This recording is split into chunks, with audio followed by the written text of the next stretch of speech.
those girls? Where are those girls? This is one of the most intense motion pictures I have seen in many years. It's called Prisoners, and when I saw it in a screening room, I was actually by myself, and I'm really glad I was, because I was screaming things back at the screen.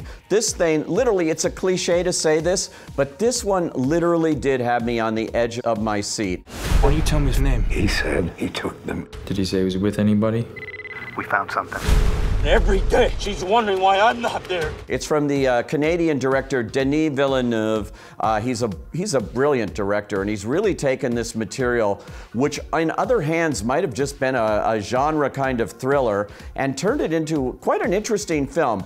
It's about a kidnapping of two young girls on Thanksgiving Day. They're having a celebration with their respective families. Hugh Jackman and Maria Bello are the parents of one of them, and Terrence Howard and Viola Davis are the parents of the other. And they're simply playing outside, and they disappear in plain sight. Well, this, of course, starts a frantic search for them, and the detective, played by Jake Gyllenhaal, nabs a suspect right away. We're 25 minutes into the movie, and we've got the main suspect. This is a 2.5-hour movie. You know this can't be where it's going, and it isn't. Well, he has the IQ of a 10-year-old. There's no way he could abduct two girls and then make them disappear. Maybe he wasn't on his own. We're considering all possibilities. I don't think you are considering all possibilities. Just let me do my job. And it really unravels in a great way. I don't want to say too much about the plot. Now, the suspect that they capture is played by Paul Dano, and he's a terrific actor. You've seen him in Little Miss Sunshine and many things. He plays a slightly mentally retarded young man here. But that's just the beginning of this story. And what it's really about, it's not about the kidnapping so much as it is about the creeping violence that comes into this family and to all the characters in this movie. How they sort of take matters into their own hands. And the moral ambiguity of it all is really the fascinating point of this film. Hey! Tell me what you did with them! Tell me! They didn't cry until I left them.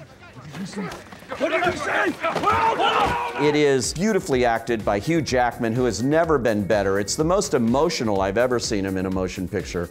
Also, Jake Gyllenhaal. It's a career high mark for him, too. He really gets the complexity of this detective that he's playing. But the whole cast is great. Viola Davis, as usual, is terrific. Terrence Howard, as I mentioned, Paul Dano. I didn't mention Melissa Leo, the Oscar winner from The Fighter. She is really also remarkable. She plays the boy, Paul Dano's aunt in this. And just right down the line, everybody's good. This is a beautifully made movie, too. It's shot by Roger Deakins, who has been nominated 10 times for an Oscar. If there's any justice, this will be the year he'll get it. This is used with natural light. It's beautifully shot. Prisoners is a fascinating movie. It's one that's going to raise a lot of questions. It's extremely disturbing. It is not for the faint of heart. If you're a little queasy when you want to go see these movies, you know, I would recommend not going to see Prisoners. But for everybody else who wants an edge of your seat experience in a motion picture theater, this movie is it. It delivers. Go.